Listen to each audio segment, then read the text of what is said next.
जय हिंद, वंदे मातरम सभी स्टूडेंट को। जय राजस्थान। और मैं लेके आ चुका हूँ सीईटी के टॉप और बेहतर क्वेश्चन अपने YouTube channel are exam class पर। एक बार लाइक शेयर सब्सक्राइब नहीं किया तो कर ले, क्योंकि अंतिम दिन बचे जो 7 से 8 दिन आपके पास, ये आपका सिलेक्शन तय करने वाले हैं मेरे भाई 12th लेवल के सीईटी के अंदर। तो देखो पहला क्वेश्चन क्या कह रहा है हमको। कह रहा है कि कौन सी नदी मृत नदी के नाम से जानी जाती है। पहला ही क्वेश्चन क्या आपके लिए इंपॉर्टेंट है, बोला था ना एक एक क्वेश्चन इंपॉर्टेंट है, स्किप मत करना। तो कौन सी नदी आपकी मृत नदी के नाम से जानी जाती है? माही, चंबल, लूणी, घग्गर। तो देखो आपकी इसमें डी ऑप्शन है, ये राइट हो जाएगा। देखो इसमें आपकी जो घग्गर नदी है ना, घग्गर नदी, वो आपको पता है किसके नाम से जानी जाती है? मृत नदी के नाम से जानी जाती है। और घग्गर नदी है, ये कहाँ पर आपकी? ये हनुमानगढ़ जिले के अंदर है। कौन से जिले के अंदर है? हनुमानगढ़ जिले के अंदर है। एक बात आप ये भी ध्यान रखना, घग्गर नदी है, इसके किनारे आपकी कौन सी सभ्यता है? इसके किनारे आपकी कालीबंगा सभ्यता है। कौन सी सभ्यता है? कालीबंगा सभ्यता। ये भी बात आपको साथ में ध्यान रखना है। देखो घग्गर नदी का उपनाम क्या है? एक तो इसको मृत नदी कहा जाता है, प्राचीन में इसमें इसका प्राचीन में इसका नाम क्या था? प्राचीन में इसका नाम सरस्वती नदी था। ठीक है, सरस्वती नदी नाम था। ठीक है, ये भी बात ध्यान रखनी है। तो ये आपकी हो जाएगी घग्गर नदी।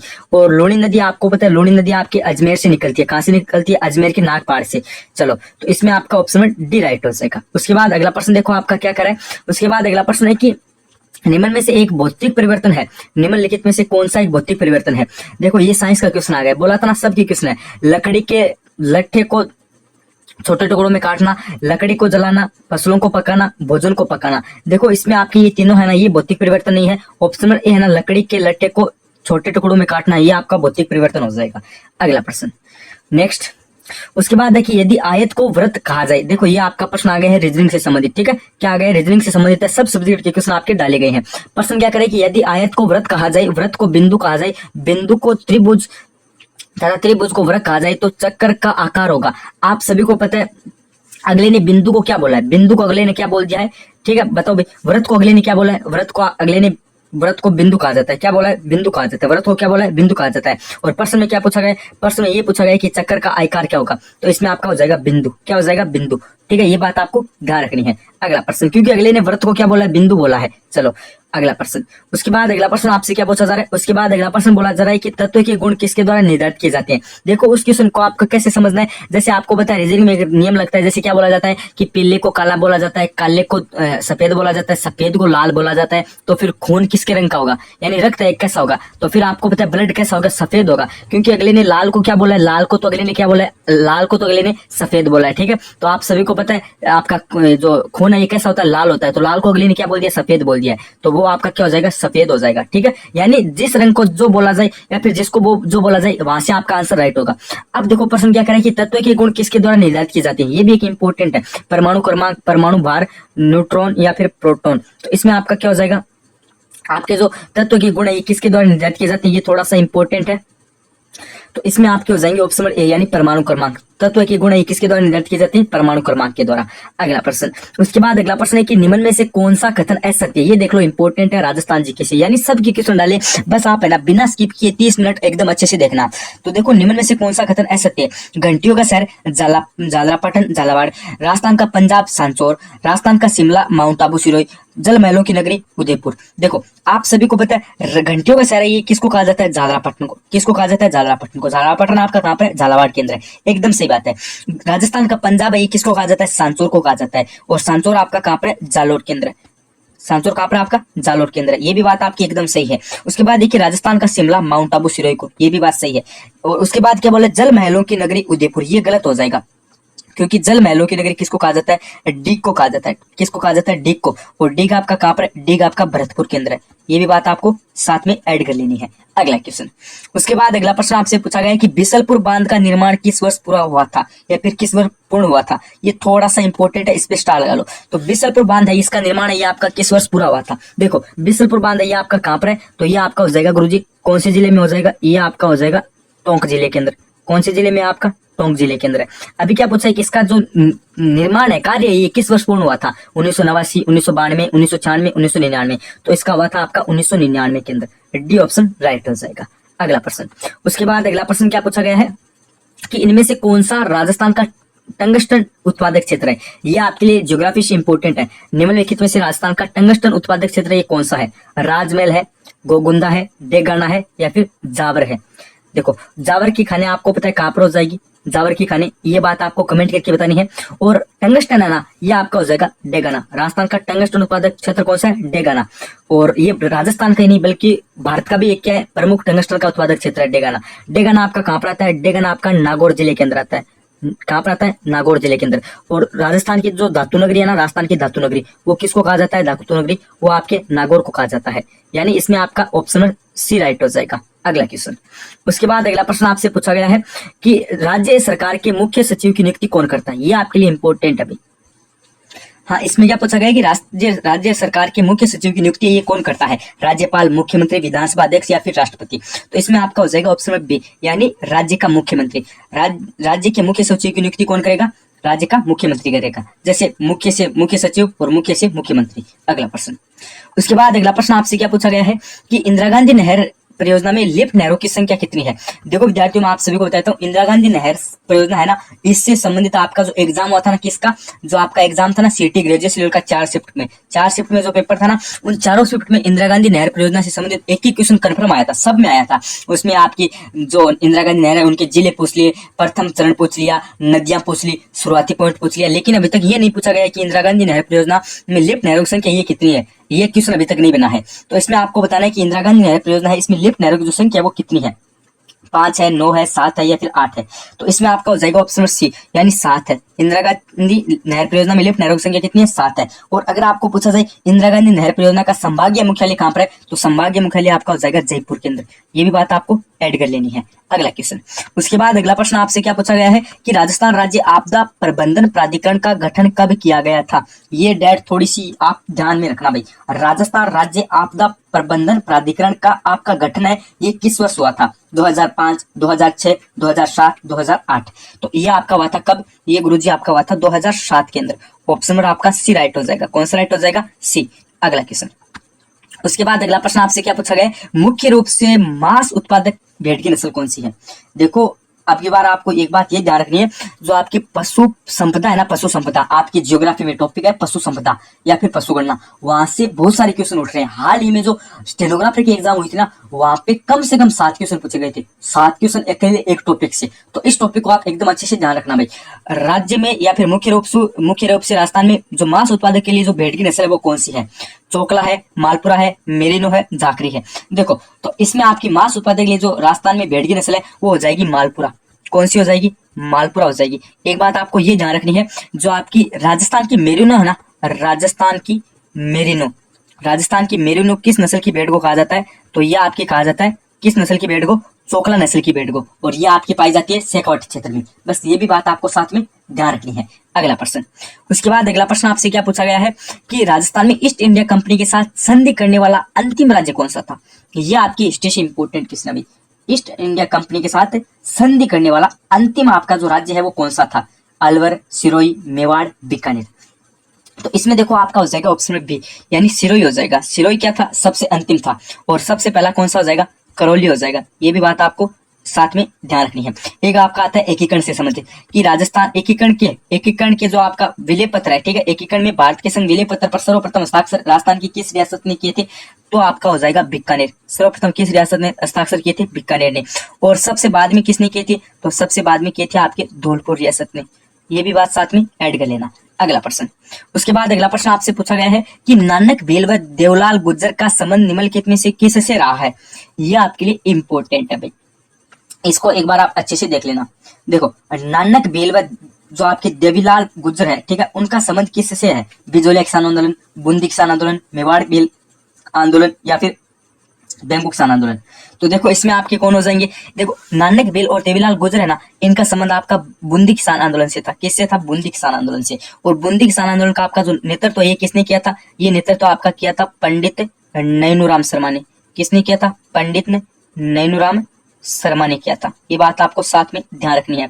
और आपका जो बेंगू किसान आंदोलन है ना, इसका नेतृत्व आपका किया गया था किसके द्वारा? इसका नेतृत्व आपका किया गया था राम नारायण चौधरी के द्वारा। किसके द्वारा किया गया था? राम नारायण चौधरी के द्वारा। ये बात साथ में आपको ऐड कर लेनी है।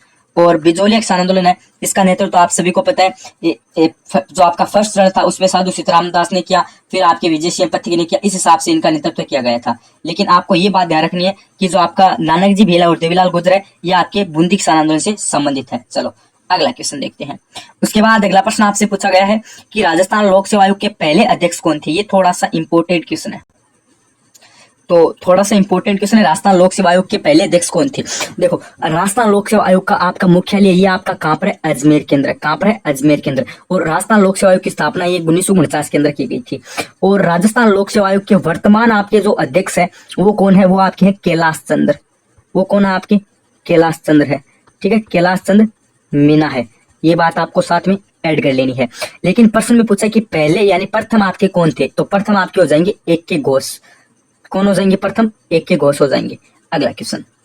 उसके बाद अगला प्रश्न आपसे पूछा गया है कि कोपेन के जलवायु वर्गीकरण के अनुसार राजस्थान के किस प्रदेश में AW प्रकार की जलवायु पाई जाती है। राजस्थान के किस प्रदेश में AW प्रकार की जलवायु पाई जाती है। आप सभी को पता है AW जलवायु है ना, ये आपके कोटा क्षेत्र हो गया, ठीक है, झालावाड़ आपका क्षेत्र हो गया, और आपका बांसवाड़ा क्षेत्र हो गया, और डूंगरपुर क्षेत्र हो गया। इस साइड में, दक्षिणी साइड में आपको पता है क्या पाई जाती है, आपकी जलवायु पाई जाती है। उत्तरी प्रदेश में नहीं होगा, पश्चिमी प्रदेश में भी नहीं होगा, और उत्तराम प्रदेश में भी नहीं होगा, तो इसमें हो जाएगा दक्षिणतम प्रदेश में। यानी AW प्रकार की जो जलवायु है वो आपकी कहां पर पाई जाती है, या आपकी कोटा, झालावाड़, बांसवाड़ा, डूंगरपुर यानी दक्षिण साइड में पाई जाती है। अगला प्रश्न। उसके बाद अगला प्रश्न आपसे पूछा गया है कि निम्नलिखित में से किस झील का निर्माण गोमती नदी पर बांध बनाकर किया गया था।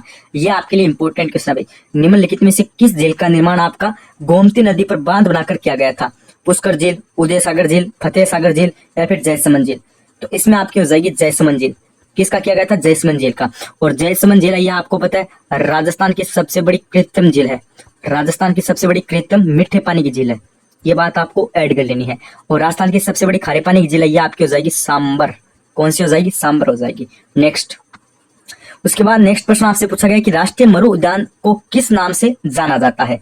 ये बताओ भाई, ये आपके लिए इंपॉर्टेंट है। राष्ट्रीय मरु उद्यान को आपका है, इसको किस नाम से जाना जाता है। टाइगर रिजर्व है, घास के, या फिर जीवाश्म पार्क, या फिर घास क्षेत्र पार्क, या फिर वन्य जीव पार्क। तो आपका जो राष्ट्रीय मरु उद्यान है ये आपका पता है कहां पर है, जैसलमेर के अंदर है। अब इसको किस नाम से जाना जाता है, ये बात आपसे पूछी गई है, तो इसको जीवाश्म पार्क के नाम से जाना जाता है। यानी ऑप्शन में बी राइट हो जाएगा। ज्योग्राफी से थोड़ा सा इंपॉर्टेंट क्वेश्चन है। अगला प्रश्न देखो। उसके बाद अगला प्रश्न आपसे क्या पूछा गया है, जैसलमेर मरुस्थल महोत्सव वर्ष निम्नलिखित में से किस महीने में आयोजित किया जाता है। जैसलमेर में आपका जो मरु महोत्सव है ये किस महीने में आयोजित किया जाता है, ये बात आपसे पूछी गई है। जैसे अक्टूबर, दिसंबर, फरवरी, जनवरी, तो ये आपका किया जाता है फरवरी महीने में। कब किया जाता है, फरवरी महीने में किया जाता है। यानी सी ऑप्शन आपका राइट हो जाएगा। अगला क्वेश्चन। उसके बाद अगला प्रश्न आपसे क्या पूछा गया है, रेशम किस से प्राप्त होता है। रेशम ये किस से प्राप्त होता है, ये आपके साइंस से प्रश्न पूछा गया है भाई। बताओ, साइंस यानी विज्ञान से प्रश्न पूछा गया है। रेशम ये किस से प्राप्त होता है, तितली से, रेशम कीट से, इल्ली से, या फिर मधुमक्खी से। तो रेशम है ये आपका किस से प्राप्त होता है, ये आपका हो जाएगा गुरुजी रेशम कीट से। किससे प्राप्त हो जाएगा, ये आपका रेशम कीट से हो जाएगा। यानी बी ऑप्शन को आप लॉक कर दो। अगला क्वेश्चन। उसके बाद अगला प्रश्न आपसे क्या पूछा गया है, राज्य लोक सेवा आयोग के सदस्य और अध्यक्ष की नियुक्ति किसके द्वारा की जाती है। यानी आरपीएससी की बात यहाँ पे की जा रही है।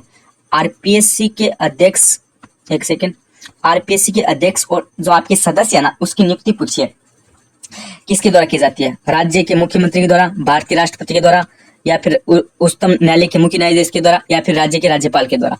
तो आरपीएससी के अध्यक्ष और सदस्य है ना, राजस्थान राज्य लोक सेवा आयोग के सदस्य और अध्यक्ष है ना, उनकी जो नियुक्ति है ना वो की जाती है राज्य के राज्यपाल के द्वारा। यानी ऑप्शन डी, राज्यपाल के द्वारा क्या होती है, इनकी नियुक्ति होती है। अगला क्वेश्चन, ये पॉलिटिकल से इंपॉर्टेंट है। अगला क्वेश्चन।